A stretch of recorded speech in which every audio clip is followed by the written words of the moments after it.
Karena jin itu ada yang menetap di rumah seorang muslim, ada juga yang mereka gentayangan ke sana kemari mencari kesempatan untuk masuk ke rumah kaum muslimin. Seperti umpamanya jin-jin yang menghuni kamar kita adalah jin-jin yang ada di kamar mandi. Memang mereka tinggal di situ, mereka tidak pernah keluar dari situ. Makanya kenapa setiap orang yang masuk kamar mandi disuruh berdoa kan? Allahumma inni a'udzubika minal khubthi wal khaba'ith. Ya Allah, aku berlindung darimu dari syaitan atau jin laki-laki dan syaitan atau jin perempuan. Sebab kalau seandainya kita tidak berdoa seperti ini kemudian masuk kamar mandi, maka mereka melihat aurat kita. Tapi kalau kita berdoa dengan doa ini kemudian masuk ke kamar mandi, walaupun kita telanjang, mereka tidak sanggup melihat kita, pandangan mereka terhalang. Makanya kenapa Nabi SAW mewanti-wanti, karena kondisi di kamar mandi itu menakutkan. Nah dari sini ikhwatu fillah muliakan Allah Azza wa Jalla. Jadi ada jin-jin itu yang memang tinggal di rumah kita, mereka tidak akan keluar, mereka akan tinggal di situ saja. Tapi ada jin-jin itu yang memang tidak tinggal di rumah kita, artinya mereka itu masuk ke rumah kita kalau ada kesempatan. Kalau ada kesempatan saja, tapi kalau tidak ada kesempatan mereka tidak akan masuk. Contohnya hadis Nabi SAW yang mengatakan apabila seseorang yang masuk ke dalam rumah dan tidak membaca doa Allahumma kharajna wa alajna wa alallahi tawakkalna, bismillah, masuk rumah. Maka orang yang ketika masuk rumah kemudian dia membaca doa keluar rumah, masuk ke dalam rumah, maka syaitan yang sudah siap-siap ingin masuk juga ke rumah kita, mereka tidak akan bisa masuk. Kemudian yang kedua, kata Nabi SAW, orang yang makan dan tidak baca basmalah atau minum ketika tidak baca basmalah, maka syaitan ikut makan di makanan yang kita sedang makan. Makanya Nabi SAW ketika ada seorang anak kecil, ada seorang jariyah hendak makan tuh, tiba-tiba tidak baca bismillah, langsung mau ngambil kan. Kata Nabi SAW, dipegang tangannya, qul bismillah, ucapkan bismillah dulu. Karena syaitan kalau engkau tidak membaca bismillah, maka dia akan makan bersamamu. Maka dari sini ada setan-setan yang memang tinggal di rumah, permanen dia di situ bersama kita gitu kan. Ada setan-setan yang memang datang dari luar dan masuk ke rumah kita. Tapi ibu bapak tidak perlu takut. Walaupun di rumah kita ada jin yang permanen tinggal di situ, tidak perlu takut, karena memang mereka tidak mungkin juga mengganggu kita kalau kita bisa menjaga diri. Ya. Kalau kita bisa menjaga diri. Makanya para ulama ketika menyebutkan tanda-tanda orang rumah itu terkena jin atau banyak setannya, salah satunya ketika terjadi pertengkaran antara suami istri. Ya. Ketika sering terjadi, kalau bertengkar biasa gitu kan. Tapi kalau selalu bertengkar, ada masalah sedikit bertengkar, masalah sedikit bertengkar, masalah sedikit bertengkar, berarti rumah ibu bapak itu banyak setannya. Jadi setiap hari iblis itu, istana iblis itu kan di tengah lautan. Jadi iblis itu setiap hari akan mengutus tentara-tentara yang banyak. Kemudian setelah mereka diutus dan pulang menghadap iblis, masing-masing ngasih laporan. Ada yang mengatakan saya berhasil membuat si fulan tidak sholat, membuat si fulan yang tadinya sedekah tidak jadi sedekah, macam-macam diceritakan di hadapan iblis. Tapi iblis diam saja, tidak merasa bangga, karena itu sudah biasa. Tapi ketika ada salah satu tentaranya mengatakan bahwa dia telah menceraikan antara dua keluarga, maksudnya suami istri, wah, baru dia bangga. Langsung diambil pangkatnya, diambil pialanya, kemudian diletakkan di atas kepalanya, kemudian dipeluknya. Dalam hadis seperti itu. Kemudian iblis memberikan imbalan yang besar kepada dia. Lah kenapa, pertanyaannya, iblis tidak begitu bangga mengganggu orang yang malas sholat, yang malas ibadah, dan sangat bangga dengan satu pasukan yang mampu mencerai-berai keluarga. Dari situ kemudian kenapa alamat yang paling nampak rumah itu banyak setannya, itu ketika sering bertengkar suami istri. Jadi kalau ibu bapak merasakan kok asik bertengkar saja di rumah itu, maka banyak setannya. Ruqyah itu, ruqyah rumahnya, ruqyah diri sendiri dan ruqyah rumahnya. Ruqyah rumah itu nggak susah, gampang. Ibu bapak bisa melakukannya, nggak usah ngundang ustadz, ngundang kiai. Ibu bapak juga bisa. Ambil air, kemudian kasih garam, gitu kan? Ataupun kalau memang bagus air lautan yang sudah asin itu, ya. Kemudian bacakan ayat-ayat ruqyahmu. Bacakan ayat-ayat ruqyah. Seperti apa ayat-ayat ruqyah itu? Surah Al-Fatihah, kemudian surah Al-Baqarah, kemudian surah Al-Falaq, An-Nas dan Qul Huwallah, kemudian surah Kursi, ayat akhir Al-Baqarah, gitu kan?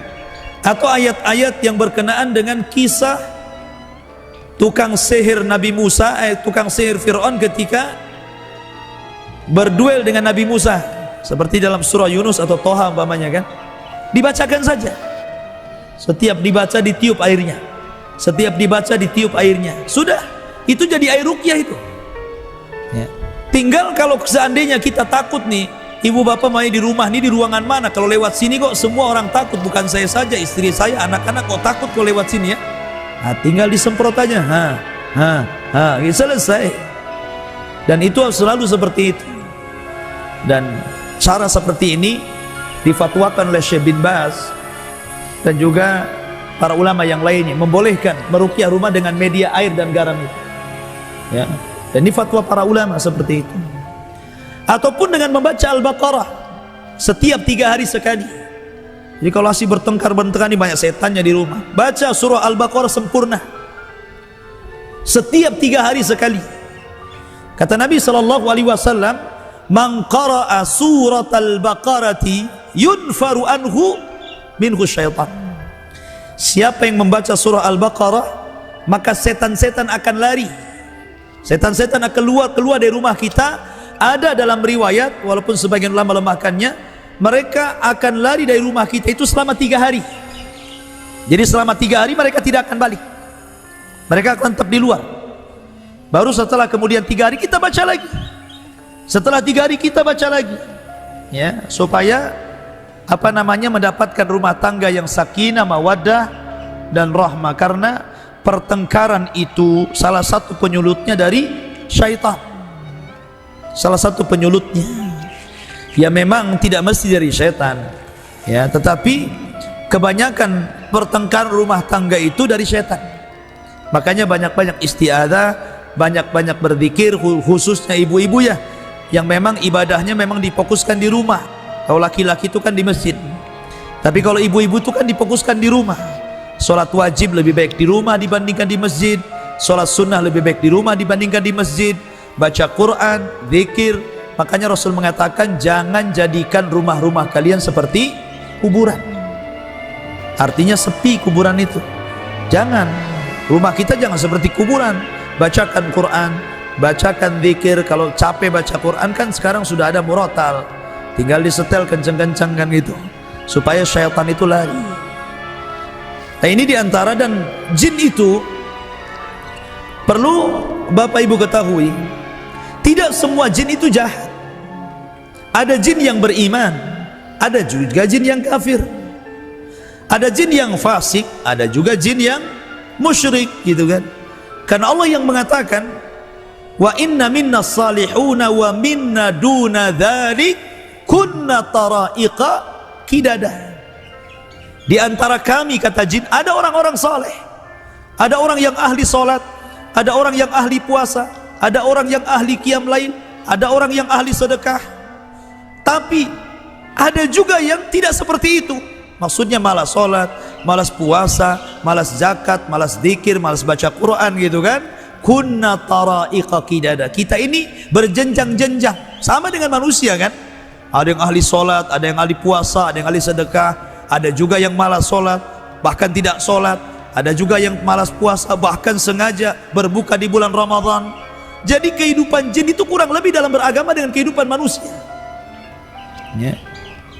Akan tetapi orang-orang yang beriman dari kalangan manusia lebih banyak dibandingkan jin-jin yang beriman kepada Allah.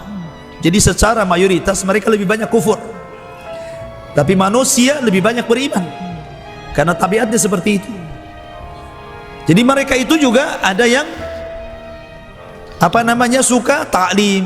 Mungkin di masjid ini kita sedang ngaji, ada orang-orang jin-jin yang antum tidak lihat, dia sedang duduk di sini, ya kan? Jangan-jangan di samping-samping. Jadi kita tidak tahu, tapi jin juga sama kehidupannya, dan agama mereka sama dengan agama manusia. Artinya mereka mengikuti nabi manusia, mereka mengikuti Nabi SAW. Makanya ketika Nabi SAW berdakwah di Taif, setelah tidak mampu berdakwah di Mekah dan diusir, Rasul mencoba mencari daerah baru untuk areal dakwah. Berangkatlah dia ke Taif. Sampai di Taif ditolak juga orang Taif, bahkan lebih kencang lagi, sampai melempari Rasul, sampai Rasul berdarah-darah itu. Akhirnya Rasul keluar dari Taif, mau masuk Mekah takut, karena bagaimanapun orang-orang Mekah sudah mulai mengancam. Barulah Rasul bisa masuk ke Mekah itu setelah ada jaminan dari ayahanda Zubair bin Mut'im. Ya, dia ada jaminan di situ. Tapi sebelum ada jaminan, Rasul tidak berani masuk Mekah. Jadi Rasul berada di perbatasan untuk mencari yang bisa menjamin dia supaya bisa masuk Mekah lagi. Lah selama di perbatasan kota Mekah, Nabi SAW tersesat jalan sampai di kebun kurma. Disitulah Nabi SAW sholat dan mengencangkan suaranya. Rupanya ada sekitar 6 jin ataupun 7 jin itu nyasar ke situ. Karena kita tahu bahwa sebelum diutusnya Nabi SAW, langit itu tidak dijaga. Jadi jin itu bisa naik ke langit, mencuri dengar perkataan malaikat yang kemudian disampaikan kepada para dukun. Tapi setelah diutusnya Rasul, langit itu dijaga dengan cara apa? Memfungsikan bintang. Makanya kalau kita lihat meteor-meteor itu kan, di zaman itu meteor-meteor itu tanda Allah melempar setan, sehingga setan gak berani lagi naik. Tetapi setelah diutusnya Rasul, maka tidak ada satupun jin yang mampu naik ke langit, karena akan dilempar oleh bintang. Sehingga kemudian pimpinannya iblis ini merasa heran, aneh, macam mana nih anak buah dia tidak bisa naik. Sehingga mereka disuruh untuk mencari-cari berita, kenapa kemudian mereka tidak bisa dan tidak sanggup naik ke langit. Akhirnya disebarlah jin ke sana kemari itu, mencari berita, macam mana kok bisa terjadi seperti itu. Rupanya ada jin sekitar 6, 7 atau mungkin 8 nyasar sampai di kebun kurma. Tiba-tiba mereka melihat Nabi SAW sedang sholat dan membaca Al-Quran dikeraskan. Didengar sama jin-jin itu, rupanya sedap juga. Akhirnya kemudian jin-jin itu beriman, ya, beriman dengan Rasul. Dan itulah jin yang pertama kali beriman dari kabilah Yaman. Jadi jin-jinnya orang Yaman dulu yang pernah pertama beriman kepada Nabi SAW. Baru setelah itu mereka pulang ke Yaman dan mendakwai kepada jin-jin yang ada di Yaman. Maka ratusan bahkan ribuan masuk Islam. Akhirnya mereka meminta kepada Nabi SAW agar Rasul menyempatkan waktu khusus untuk berdakwah kepada mereka. Makanya dalam hadis Nabi SAW, ketika Rasul pernah dalam giliran Aisyah radhiyallahu anha, di malam itu Aisyah kehilangan Nabi. Kemudian curiga, disangkanya Rasul ke istri-istrinya yang lainnya. Akhirnya dibuntutin dari belakang. Ya, biasanya orang poligami begitu. Ya, curiga istri pertama itu. Kalau perlu kasih GPS itu handphonenya. Jadi Aisyah ini akhirnya melihat, ini Nabi kemana nih? Dia tuh curiga tuh kan. Jangan-jangan ke istri kedua, ketiga, keempat, kelima gitu kan. Rupanya Nabi SAW ke padang pasir, ngomong sendiri gitu kan. Kemudian Nabi baru menjelaskan bahwa saya sedang mendakwai kaum jin. Artinya bahwa jin-jin itu mereka adalah agama yang sama dengan kita Islam, nabinya sama dengan kita Nabi Muhammad SAW, dan pada hari kiamat jin juga sama dengan manusia akan dihisab. Mereka akan dihisab. Di alam kubur juga akan ditanya, man rabbuka wa ma nabiyuka wa ma dinuka. Jin juga sama. Karena jin-jin juga meninggal. Yang tidak meninggal cuma satu, iblis saja. Kalau iblis memang tidak akan meninggal, karena dia sudah meminta perjanjian dengan Allah, fa'angdzirni ila yaumin yub'atsun. Ya Allah, tangguhkan usiaku sampai dibangkitkan kiamat. Maka Allah mengatakan, innaka minal mundharin. Kalau begitu aku kabulkan permintaan. Jadi yang nggak mati cuman iblis. Kalau anak buahnya jin-jin mati sama dengan manusia. Dan mereka juga melewati alam kubur sama dengan manusia. Mereka juga akan ditanya seperti manusia ditanya, dan mereka juga akan dihisab seperti manusia akan dihisab. Mereka akan melalui proses timbangan, tatayyurus suhuf, menyeberangi siratal mustaqim, macam-macam keadaan hari kiamat. Mereka pun akan mengalami seperti yang dialami manusia, karena mereka mukallaf. Mereka makhluk yang dibebani syariat sebagaimana Allah juga membebani syariat kepada manusia. Makanya kalau orang yang meruqyah itu, lihat jin yang masuk di situ. Kalau dia jin kafir, suruh masuk Islam. Ya. Kalau dia jin yang mukmin fasik, suruh bertobat. Ya. Kalau dia tidak mau masuk Islam, tidak mau bertobat, boleh kita bunuh. Dengan cara apa? Dengan membacakan Al-Quran sampai dia terbakar. Cara membunuhnya seperti itu. Bukan ngambil pisau kemudian nusuk orang yang kesurupan, mati juga seorang-orangnya ya. Jinnya tak mati. Ya, bukan begitu cara membunuhnya. Tapi dengan cara dibacakan ayat Al-Quran. Karena ayat Al-Quran bagi mereka itu panas dan bisa membakar dan bisa membunuh. Ya. Makanya kenapa ruqyah itu kebanyakan dari ayat-ayat Al-Quran atau hadis-hadis Nabi SAW yang mengajarkan doa-doa ruqyah, karena mereka hanya takut dengan itu. Ya. Makanya kita ruqyah diri sendiri atau anak kita gitu kan, kalau sakit sering nangis malam-malam kok nggak mau berhenti, ya boleh juga itu mungkin diganggu syaitan. Ruqyah oleh kita, bacakan ayat-ayat ruqyah, jangan panik ya. Bacakan ayat-ayat ruqyah, pegang ubun-ubunnya, bacakan surah kursi, surah Al-Fatihah, qul huwallahu, qul a'udzu birabbil falaq. Insyaallah kalau memang ini datang dari gangguan jin akan hilang tuh, akan sembuh dengan sendirinya. Ya. Jadi alam jin itu kurang lebih dengan alam manusia, tetapi bedanya mereka tidak bisa dilihat dan mereka mampu melihat kita. Subhanallah bihamdika, asyhadu an la ilaha illa anta, astaghfiruka wa atubu ilaik. Allah taala. Assalamualaikum warahmatullahi wabarakatuh.